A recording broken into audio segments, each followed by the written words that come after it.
बिस्मिल्लाहिर्रहमानिर्रहीम। अस्सलाम वालेकुम जी। आज देख रहे हैं ग्लोबल पॉलिटिक्स विद असद। बात करेंगे इंशाल्लाह। आप भी चैनल को लाइक और सब्सक्राइब करें और अगर वीडियो अच्छी लगे तो और भाइयों में शेयर करें। तो आज जिस मौजू पे बात करनी थी वो आज जहांगीर तरीन साहब ने एक ट्वीट किया है जिसमें उन्होंने अपने पार्टी जो नई बनाई थी इस्तेकाम पाकिस्तान पार्टी, उस हवाले से थोड़ी सी बात थी कि उन्होंने एक ट्वीट किया। तरीन साहब ने ट्वीट किया जिसमें उन्होंने अपने जो पार्टी के हुक्मरान हैं उनकी अनाउंसमेंट की, जिसमें से पार्टी के जो सदर हैं वो है अब्दुल अलीम खान साहब, और उसके बाद पार्टी के सदर वो है अब्दुल अलीम खान साहब। अमर महमूद कियानी साहब जनरल सेक्रेटरी हैं। आमर महमूद कियानी साहब जनरल सेक्रेटरी होंगे। और ओम चौधरी साहब judicial jurisdictional secretary judicial general secretary भी होंगे। और उसके साथ ही वो पार्टी के स्पोक पर्सन भी हो रहे, और उसके साथ ही वो पैटर्न चीफ भी पार्टी के वही होंगे। और उसके अलावा उन्होंने एक और ट्वीट किया जिसमें उन्होंने अपनी पार्टी का दिफा करने के लिए जो स्पोक पर्सन होते हैं, जैसे इंटरव्यूज़ के लिए मुख्तलिफ चैनल पर जाने के लिए, उनका भी उन्होंने बताया, जिसमें उन्होंने फैज़ल हसन चौहान साहब और डॉक्टर फिरदौस आशिक अवान साहब और उसके बाद नुमान लंगड़ियाल साहिब और उसके बाद मेजर खुर्रम हमीद रोकड़ी साहिब, और उसके अलावा इसहाक खाकवानी साहब भी उसमें शामिल हैं, और सईद अकबर नुमानी साहब भी इसमें शामिल हैं। ये तमाम शख्सियत मीडिया पर जाके मुख्तलिफ चैनल पर जाके अपनी पार्टी इस्तेकाम पाकिस्तान की तरफ से ये इंटरव्यूज़ दिया करेंगे और उसकी बात, पार्टी की बात लोगों तक पहुँचाएंगे और पार्टी की बात आगे रखेंगे जी। ये उन्होंने ये तो कर दिया, और इसी के साथ ही वो यूके रवाना हो गया, जो सुनने में आया ज़राए के मुताबिक वो यूके चले गए हैं। और दूसरी तरफ जरदारी साहब जो काफ़ी दिनों से पंजाब में डेरे डाल के बैठे हुए थे, तो उन्होंने भी अब वो भी दुबई चले गए हैं। तो अब ये किस लिए गए हैं दुबई, ये आप वही बेहतर बता सकते हैं। लेकिन ये लोग ज़ाहिर किया जा रहा है कि जैसे कोई चीज़ चल रही है, क्योंकि जरदारी साहब दुबई गए हैं, हो सकता है वो आगे यूके भी जाएँ। इसी तरह हम चलता है। अब देखना है कि क्या कोई उधर सेटिंग वगैरह या कोई डील वगैरह या किसी किस्म का कोई होगा इंशाल्लाह, तो वो भी बात आप तक ज़रूर पहुंचाएंगे। और तरीन साहब के बारे में जो जैसे मैंने पहले बताया कि वो लंदन रवाना हो चुके हैं। एक्चुअली और एक और चीज़ और हुई है कि जी कौमी असम्बली में एक करारदाद जी पास हुई है, जो करारदाद है जी फौजी अदालतों के हवाले से। जी, फौजी अदालतों के हवाले से करारदाद पास हुई है।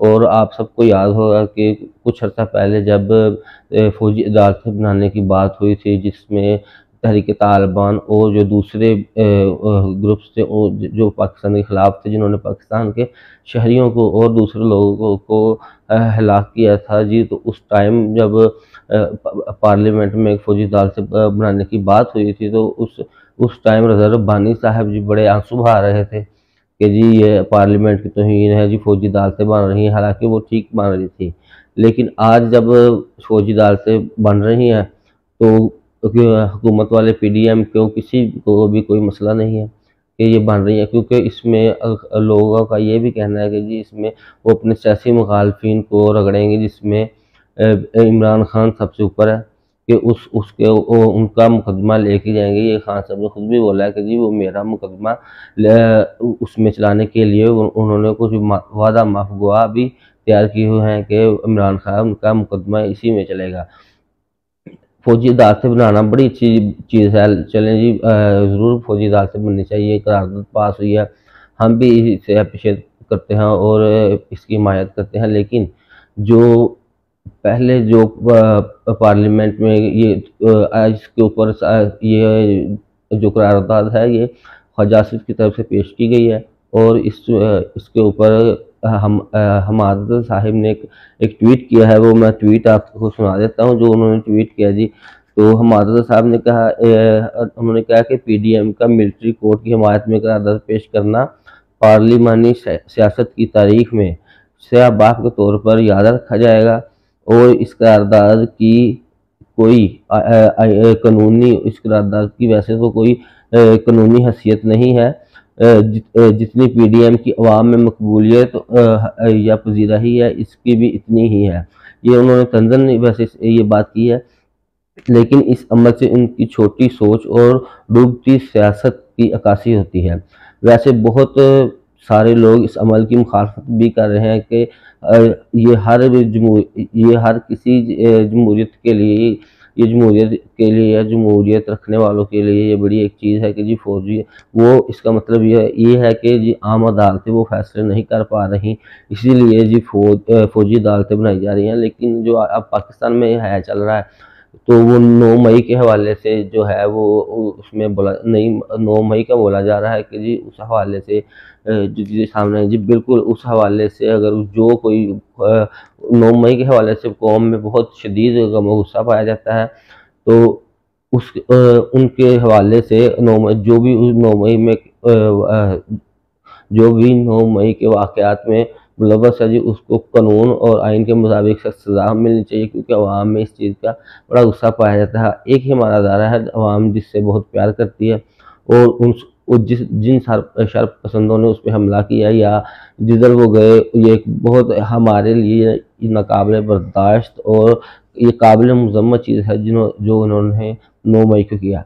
उसके बाद ये जो मैंने आपसे पहले बात की थी कि ये लोगों में आम तासुर ये पाया जा रहा है, या सियासी हलकों में ये तासुर पाया जा रहा है कि ये फौजी अदालतें बना के ये इमरान खान को उसमें, जैसे मैंने पहले बताया कि उसमें इमरान खान की पार्टी के मुकदमात को लेकर आएंगे। यही चीज़ बिल्कुल यही चीज़ ये है, वो पीटीआई के लोग भी बातें यही कर रहे हैं कि ये हमारे खिलाफ इस्तेमाल होंगी फौजी अदालतें, क्योंकि जाके अब 9 मई के ये 9 मई के हवाले से वैसे ये चीज़ बनने जा रही है, उस हवाले से तो ये जी बिल्कुल ठीक है। लेकिन अगर बिल्कुल अगर पीटीआई ने कोई गलत जो किया है, या उनको जो बंदे जो आइन और कानून के मुताबिक जो जुर्मवार साबित होते हैं जी, उनको बिल्कुल पूरी सज़ा मिलनी चाहिए जो हमारे आइन और कानून ने रखी है। बिल्कुल जिसने भी किया है, वो खा वो कोई भी हो, बिल्कुल उनको कानून के मुताबिक और आइन के मुताबिक सज़ा मिलनी चाहिए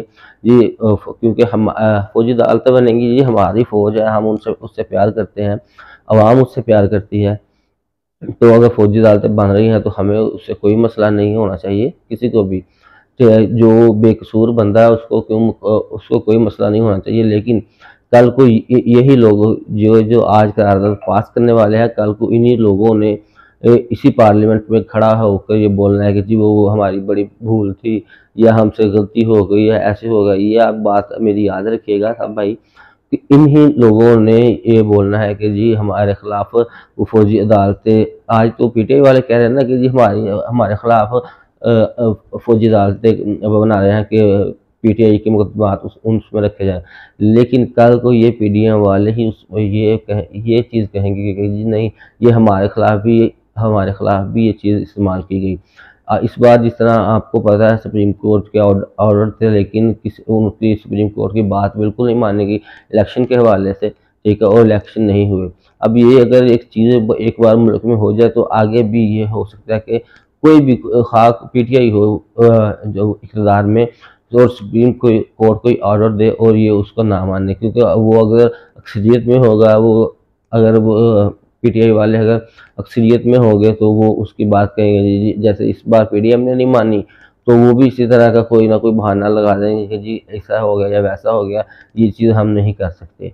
लेकिन ये चीज़ हमारे मुल्क में होना कि कानून की और आइन की ना बात मानना, ये बड़ा वैसे बुरा काम है कि एक चीज़ जब सुप्रीम कोर्ट जो सबसे बड़ा इदारा है वो कह रहा है और बाकी चीज़ें जो कह रही हैं, लेकिन उनकी ना बात मानी जाना, ये बड़ा एक अफसोसनाक अमल है।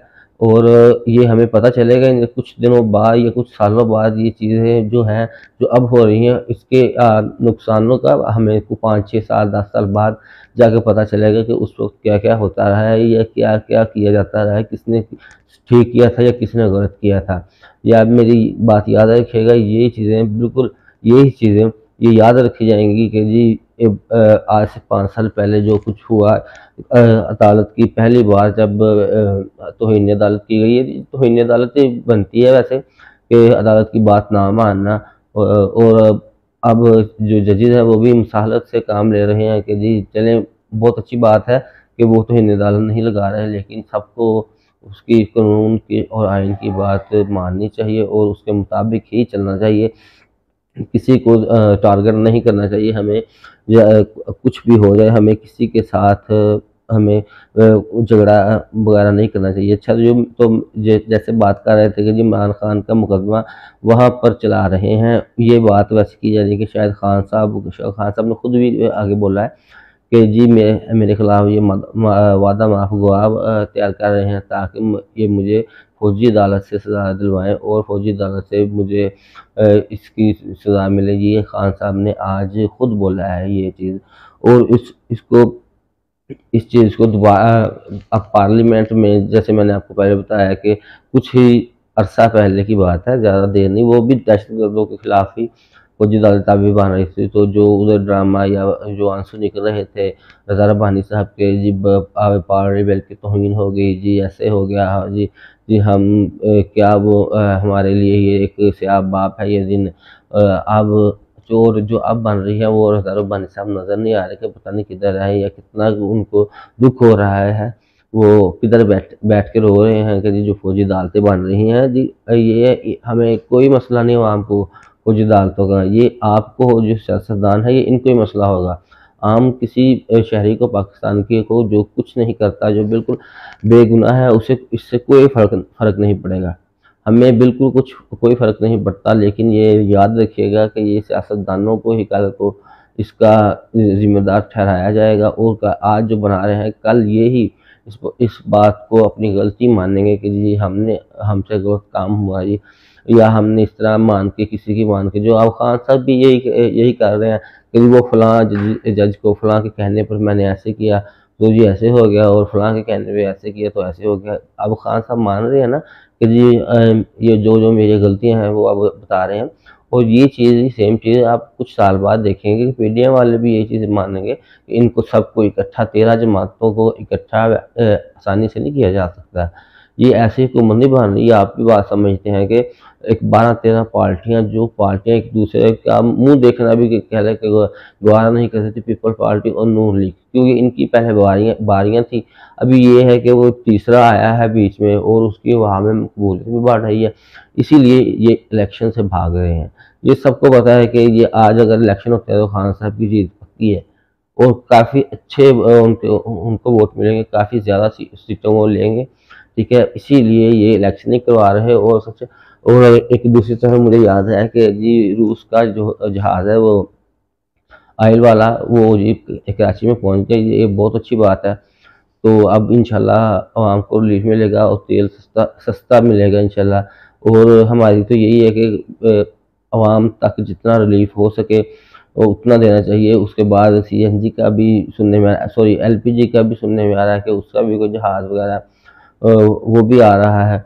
और इंशाल्लाह आपको रिलीफ मिलेगा। अगर जो हुकूमत का मौजूदा हो या पिछली हो, जो भी हुकूमत का अच्छा काम हो वो बिल्कुल उनको याद करना चाहिए, उसको बोलना चाहिए और अप्रिशिएट करना चाहिए उसके बारे में कि जी ये उन्होंने किया। लेकिन अब पीटीआई वाले ये चीज़ बोलेंगे जी देखें जी खान साहब उधर गए थे तब उसकी बात हुई थी रूस में, या ये जो तेल आ रहा है उसकी बात हुई थी, वो क्रेडिट खान साहब को देंगे, बाकी जो ये पार्टियां दूसरी हैं ये इस हुकूमत को देगी। भाई क्रेडिट आप जिसको भी दे, बात ये है कि हमें या आवाम को, पाकिस्तानी आवाम को रिलीफ मिलना चाहिए। ये ऊपर जितना मर्जी क्रेडिट एक दूसरे को देते रहे, सिर्फ बात ये है कि ये आवाम तक रिलीफ होना चाहिए कि जी हमें सस्ती, अब जितनी महंगी इन्होंने महंगाई की थी, अब 200 पता नहीं 70-80 का पेट्रोल है, तो अभी अगर 100 रुपये भी कम होता है तो जी आवाम के लिए बड़ा रिलीफ होगा। 150 से वैसे ही इतना ऊपर गया था, तो गाड़ियों के किराए डबल हो गए, हर चीज़। जो आम बंदा अगर किसी ने हॉस्पिटल जाना हो तो वो किराए की, रेंट की वो यूज़ भी नहीं कर सकता था, क्योंकि 8-10 हज़ार रुपया लगता था कि जिसने बड़े शहर में अगर जाना हो तो। जैसे हमें ननकाना से लाहौर जाना हो तो हमें इतने तकरीबन 8-10 हज़ार रुपया तो गाड़ी वाला आराम से ले लेता है, ठीक है, रेंट का। और अब जो जहाज़ आ रहा है उसके यही है कि इंशाल्लाह अब जो ऑयल तेल मिलेगा उससे हमें काफ़ी रिलीफ मिलेगा। तो इस हवाले से मैं 2-4 बातें थी कि अपने भाइयों से जो शेयर करनी थी और आज आपके साथ शेयर की है। तो एक चीज़ और थी, मरियम और इंद्र साहबा का, वो किसी प्रेस क्लब का कोई फंक्शन था, उसमें उनको मेहमान ने ख़ुसूसी के तौर पे मदऊ किया गया था। उस पे काफ़ी उन्होंने फूलों वगैरह की बारिश की, उनकी काफ़ी उन्होंने वो किया, उनकी इस्तकबाल किया काफ़ी अच्छी तरह से। वो कोई इंश्योरेंस, वो सहाफ़ियों की कोई इंश्योरेंस का मसला था, तो उस सिलसिले में वो गई थी। लेकिन उसके बाद उन्होंने आके कोई ट्वीट वगैरह किया है कि जी हमारी हुकूमत में जी वो सहाफ़ियों की ना किसी की पसलियाँ टूटी हैं, ना किसी की टांगें टूटी हैं। वो पिछली हुकूमत थी, उसमें सहाफ़ियों के साथ ये भी होता रहा है, वो भी होता रहा है। असल में बात ये है वैसे कि ये भी बात मैंने सुनी है कि 10 जो सेहत इंसाफ कार्ड था, वो जो पिछले हुकूमत खान साहब के दौर में जो उन्होंने पंजाब में किया था, 10-10 लाख रुपया, वो हर कोई अमीर है या गरीब है, सब अपना आपको प्राइवेट करवा सकते हैं। और बहुत से मेरे जानने वालों ने, यकीन करें, मुस्लिम लीग नून के वो भाई हैं, उन्होंने, मेरे जानने वालों ने उनका या उनके किसी रिलेटिव का 10 लाख में से वो जो कार्ड के तौर पर मिलते हैं उसमें से उनका ऑपरेट हुआ है। कईयों का दिल का हुआ है या बाकी चीज़ों का हुआ है, लेकिन उनको काफ़ी इसमें रिलीफ मिला है।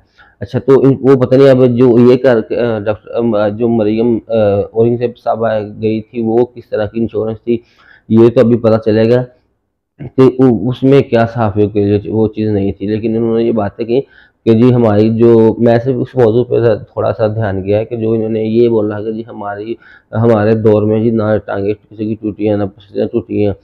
जी बिल्कुल आप सही कह रही हैं, आपके दौर में वो नहीं कुछ हुआ। देखें, अरशद शरीफ का जो है वो उसको शहीद कर दिया गया, तब भी आपकी हुकूमत थी।